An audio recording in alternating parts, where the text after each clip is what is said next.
Minister for Finance, Planning and Economic Development, Matia Kasaija, says officers in charge of climate finance in East Africa should find new ways of mobilizing resources with an aim of addressing climate challenges. We can revive the environment, particularly the forest reserves or the forest generally speaking, prevention of people from building on the steep slopes of raised grounds like mountains, in order to make sure that activity does not turn into a carnage. If we don't restrict ourselves, if we don't become disciplined, I'm telling you, many lives will be lost, and even the country itself will definitely be difficult to live in. I want money to move people from the wetlands. I want money to move people from the hilltops. I want money for planting more trees. I want money for making sure that those who have settled in the wetlands, we remove them, but we give them an alternative way of living. I am here to make sure that people, first of all, they remain alive,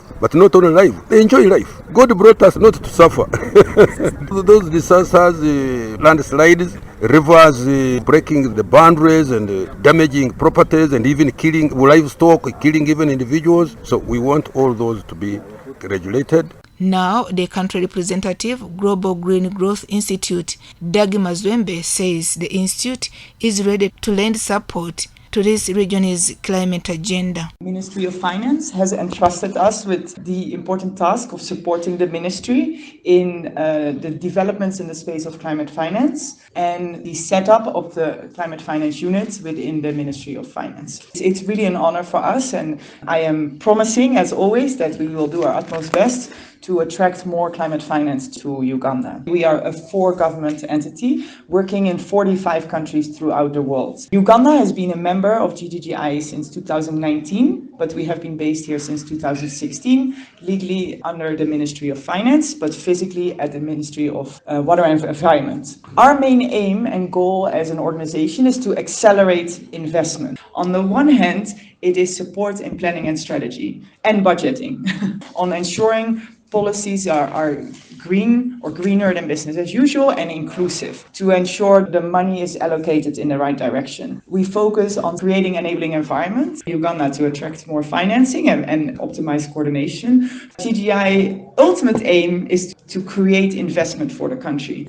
Meanwhile, Minister of Finance has attracted a number of other bodies to fund climate-related issues, as the Foreign Commonwealth and Development Office Task Force Secretariat UK, Dr. Benjamin Smith, explains. We're supporting to help climate vulnerable developing countries better access finance to support climate action. Pioneer countries under the task force are Bangladesh, Fiji, Jamaica, Uganda, Rwanda, and now Mauritius has just joined. And we're working with each of those countries to find how we can better enhance the scale to climate finance behind their national priorities, regional initiative, and through global discussions to start to mainstream. Uganda has also embarked on planting more trees to tap into the benefits of the Climate Fund, as the Assistant Commissioner, Minister of Water and Environment, Climate Change Department, Bob Natif, highlights. Adaptation financing, which looks solely at financing that we can give vulnerable countries, which has a cap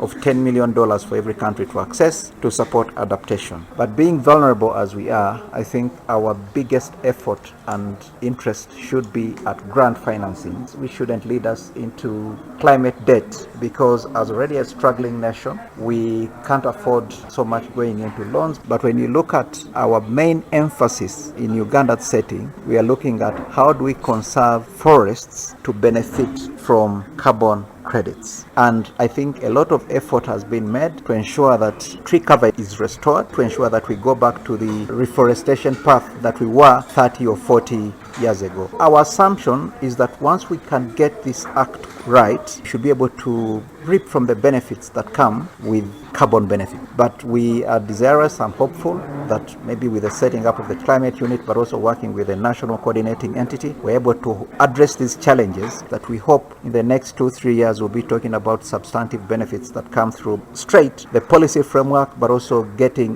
the process to address the challenges that lead us to accessing this financing. Experts in line with climate issues in the region, like Minister of Finance, the Global Green Growth Institute, Foreign Commonwealth and Development Office UK, and Ministry of Water and Environment believe that joint efforts in handling climate matters is the way to go.